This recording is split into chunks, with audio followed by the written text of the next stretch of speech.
ఇప్పటికి కేవలం కొనుగోలు కేంద్రాల్లో చనిపోయిన రైతులు దాదాపు 10 మంది పైనే ఉన్నారు. ఒక్కరూ చనిపోలేదని మంత్రి గారు అంటారు. ఇంతకంటే సిగ్గుచేటు, ఇంతకంటే అవాస్తవాలు మాట్లాడడం ప్రభుత్వంలో ఉన్న వాళ్ళకి మంచిదా? దయచేసి వారు ఆలోచించుకోవాలి. ఇవాళ 45 డిగ్రీల వేడిలో 45 రోజుల నుంచి రైతులు పడిగాపులు పడుతున్నారు. నేను తిరిగిన స్వయంగా సంగారెడ్డి జిల్లా పోయినా, సదాశివపేటకి, వరంగల్ జిల్లా పోయినాను, వరంగల్లో 3 జిల్లాలు పోయాను, జనగామ పోయినాను, వరంగల్ పోయినాను, ములుగు పోయినాను, తర్వాత మా సిరిసిల్ల జిల్లా పోయినాను. దాదాపు 5-6 జిల్లాలు తిరిగితే ఎక్కడ చూసినా మా నాయకులు అయితే అందరూ ఫీల్డ్లోనే ఉన్నారు. అందరూ ఫీల్డ్ తిరుగుతూ ఉన్నారు. ప్రతి ధాన్యం కొనుగోలు కేంద్రం దగ్గర పోతూ ఉన్నారు. ఎక్కడికక్కడ రైతులు, సార్ గన్నీ బ్యాగ్స్ లేవు సార్, సంచులు లేవు సార్. ఈ రాష్ట్రంలో గన్నీ బ్యాగ్స్ దొరుకుతలేవు, కానీ గన్స్ మాత్రం పుష్కలంగా దొరుకుతున్నాయి. కరీంనగర్లో 5 తుపాకులు పట్టుకొని పోయి పొద్దున 11 గంటలకి తుపాకులతో కాల్పులు జరుగుతున్నాయి. కానీ నిస్సిగ్గుగా ముఖ్యమంత్రి గారు చెప్తున్న మాటలకు కానీ, మంత్రి గారు చెప్తున్న మాటలకు కానీ, చేతలకు కానీ పొంతన లేదు. వాస్తవానికి ఈరోజు కూడా రాష్ట్రంలో ఎక్కడా కూడా 30-35% మించి ధాన్యం కొనుగోలు చేయలేదు.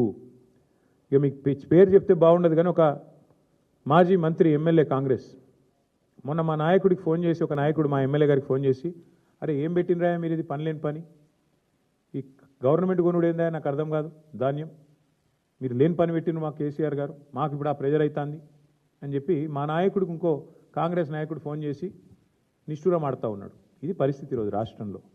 ముఖ్యమంత్రి గారేమో 80% కొనేసిన అంటాడు, మంత్రి గారేమో 50% కొన్నా అంటాడు. మేము చూసినాం క్షేత్రస్థాయిలో. వాస్తవానికి ఈరోజు ఏ ఒక్క సెంటర్లో కూడా ధాన్యం కొనుగోలు కేంద్రాలు సరిగ్గా పనిచేయడం లేదు. గన్నీ బ్యాగ్స్ ఇస్తలేరు, రైతులే కొనుక్కోవాలి. 28 రూపాయలు, 25 రూపాయలు, 30 రూపాయలు పెట్టి సుతిలు వాళ్ళే కొనుక్కోవాలి. మంచినీళ్ళ సౌలత్ కూడా లేదు. ఇంకా మీదికెళ్ళి వెయిటింగ్ ఛార్జీలు కూడా రైతులే కట్టుకోవాలి. ట్రాక్టర్ లోడ్ చేసుకొని వస్తుండ్రు పాపం. వచ్చినాక ఆడ బయట సెంటర్ బయట, నేను నర్సంపేట నా కళ్ళతో నేనే చూసిన, మొత్తం మార్కెట్ యార్డ్ అంతా నిండిపోయి ఉన్నది. మరి ఎట్లా ఇది పరిస్థితి అంటే, వచ్చి వారం రోజులైంది సార్, వెయిటింగ్ ఛార్జీలు కడుతున్నాం, రోజుకు 2000 రూపాయలు కడుతున్నాం, రోజుకు 3000 రూపాయలు కడుతున్నాం, లారీ అయితే, ట్రాక్టర్ అయితే 2000 కడుతున్నాం. రైతులు తమ నోటెంబడి వాళ్ళు చెప్పిన మాట. ఈ సంక్షోభాన్ని గుర్తించకుండా, ఈ సంక్షోభం గురించి కనీస అవగాహన లేకుండా అబద్ధాలు చెప్పి అధికారంలోకి వచ్చిన రేవంత్ రెడ్డి ఇలా నోటికి వచ్చిన మాటలు మాట్లాడుతూ ఉన్నాడు. పెద్దలు చెప్పారు, ఎద్దేడ్చిన వ్యవసము, రైతేడ్చిన రాజ్యం బాగుండదు అని. 10 ఏళ్ళు దేశానికి అన్నపూర్ణగా విలసిల్లిన తెలంగాణ ఇవాళ తల్లడిల్లుతున్నది. రైతు ఇవాళ కన్నీరు పెడతా ఉన్నాడు. ఇది వాస్తవం ముఖ్యమంత్రి గారు. మేమేదో మిమ్మల్ని విమర్శించడానికి ఇంకోదానికో చెప్పట్లేదు. ఇవాళ రాష్ట్రంలో ప్రణాళిక లేకుండా పోయింది.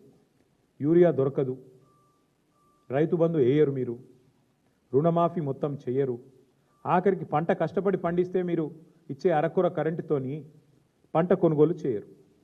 మీ పాలసీ స్పష్టంగా కనబడతా ఉన్నది. ఏంది మీ పాలసీ? మేము కొంటే ధాన్యం 2400 ఇవ్వాలి, వరే మొక్కజొన్న అయితే 3600 ఇవ్వాలి.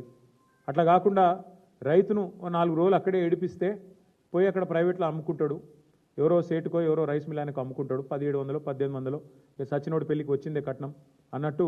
ప్రభుత్వం ఎట్లా కొంటలేదు కదా, ఆయన వర్షం కింద పడితే నాశనం అయిపోతుంది పంట, మొలకెత్తితే మళ్ళీ వీళ్ళు కొనరు అని చెప్పి ఇవాళ ఆ పరిస్థితుల్లో రైతు ఉన్నాడు. ఇవాళ ముఖ్యమంత్రి గారు ఇంకా కూడా బుకాయింపులతో, బెదిరింపులతో, హుంకరింపులతో, అబద్ధాలతో నెట్టుకొస్తా అనుకుంటా ఉన్నాడు. మేము ప్రభుత్వంలో ఉన్నప్పుడు ఇదే ముఖ్యమంత్రి గారు తరుగు గురించి బాగా మాట్లాడిండు. ఇంత తీస్తారు, అట్లెట్లా తీస్తారు, ఇట్లెట్లా తీస్తారు. ఇవాళ వాస్తవానికి 6 నుంచి 8 కిలోల తరుగు తీస్తూ ఉన్నారు. ఇది వాస్తవం. ముఖ్యమంత్రి గారిని, కాంగ్రెస్ పార్టీ నాయకులను ఒకటే అడుగుతున్నా, ప్లేస్ మీరు డిసైడ్ చేయండి, ఏ ఊరు మీరు డిసైడ్ చేయండి, మేము వస్తాం, మా నాయకులందరం వస్తాం. ఏ సెంటర్ కన్నా పోదాం రాష్ట్రంలో. మీరు కొడంగల్ నియోజకవర్గంలోని ఏ సెంటర్ అయినా మేము రెడీ. ఎక్కడన్నా కూడా మీరు చెప్పినట్టు 80% కొనుగోలు జరిగినాయని మీరు రుజువు చేస్తే ఏ శిక్షకైనా మేము సిద్ధం ముఖ్యమంత్రి గారని నేను విజ్ఞప్తి చేస్తా ఉన్నాను. దయచేసి భేషజానికి పోకండి. అనవసరంగా ఏదో డైలాగులతో, పెద్ద పెద్ద మాటలతో. ఇంకా ఎలక్షన్లు చాలా దూరం ఉన్నాయి, ఇంకా 2.5 ఏళ్ళు ఉంది. ఇప్పటి నుంచే ఎందుకు ప్రతిదానికి రాజకీయం?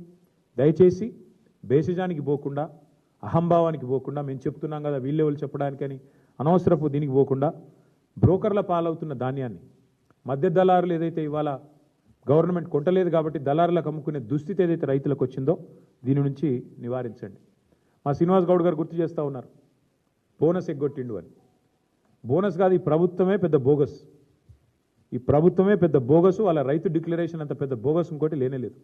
34 హామీలు ఇచ్చారు రైతు డిక్లరేషన్లో. ఒక్కటన్నా అమలైందా ఈ రాష్ట్రంలో? 4 ఏళ్ల కిందట రాహుల్ గాంధీ గారు వచ్చి వరంగల్లో మీటింగ్ పెడితే అదే రోజు మళ్ళీ మేము మొన్న పెట్టాం రైతు సంగ్రామ సదస్సు అని వరంగల్లో పెట్టినాం. ఆ రోజు అడిగాను నేను, ఎంతసేపు ముఖ్యమంత్రిని తిట్టిండి, నేను ముఖ్యమంత్రిని తిట్టలే, రైతు బంధు వేయకుండా ఉండేందుకు మేము ఏమైనా దివానగాళ్ళమా అన్నాడు ముఖ్యమంత్రి. నేను గదే గుర్తు చేసిన. ఇప్పుడు ఏని దివానగాడు కూడా నేను అడిగిన. నేను ముఖ్యమంత్రి గారు నేనేం తిట్టలే. కేవలం ఆనాడు మేమేమైనా దివానగాళ్ళమా, మాకేమైనా దిమాక్ లేదా అన్నాడు. నేను గదే చెప్పిన. మరి దివానగాళ్ళు ఎవరు, దిమాక్ లేని వాళ్ళు ఎవరు అని అడిగిన. దానికి అసలు విషయం చెప్పకుండా రైతు బంధు ఇప్పుడు 4వ సారి సక్సెస్ఫుల్గా కొట్టారు ఈ ప్రభుత్వం వచ్చాక. అట్లాగే 15,000 ఇస్తామని డైలాగులు కొట్టారు. ఆ ఇచ్చిన ఒక్కసారి 12,000 ఇచ్చినారు. ఇక చెప్తూ పోతే చాలా ఉన్నాయి. విత్తనాలు దొరకవు, యూరియా దొరకదు, షాపులో లేదు కాబట్టి దాచిపెట్టేందుకు యాప్లో అని చెప్పి యాప్ డ్రామాలు, ఇవన్నీ రైతులు చూస్తున్నారు. ముఖ్యమంత్రి గారు మీ హుంకరింపులు, మీ అబద్ధాలు.